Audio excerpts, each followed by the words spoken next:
அனைவரும் சர்வகடாட்சம் பெறுக.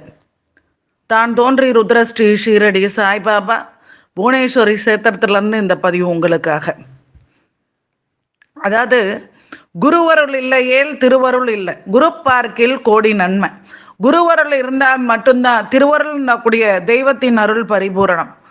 குரு அமையறதுன்றது பெரும் பாக்கியம்.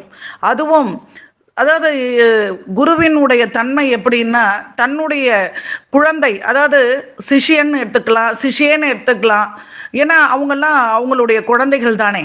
அப்படிப்பட்ட தன்னுடைய குழந்தைகளுடைய வாழ்க்கையில நல்வழி காட்டுதல்னு பேர். அதாவது தனக்கு தெரிந்த பூஜை முறைகளையோ, தனக்கு தெரிந்த மந்திரங்களையோ, தன்னுடைய குருவினுடைய தன்மையில் வரக்கூடிய அத்தனை விஷயங்களும் அவங்களுக்கு பரிபூர்ணமா கிடைக்கணுன்ற எண்ண அலைகளோ இதெல்லாம் அந்த குரு கிட்ட இருக்கணும்.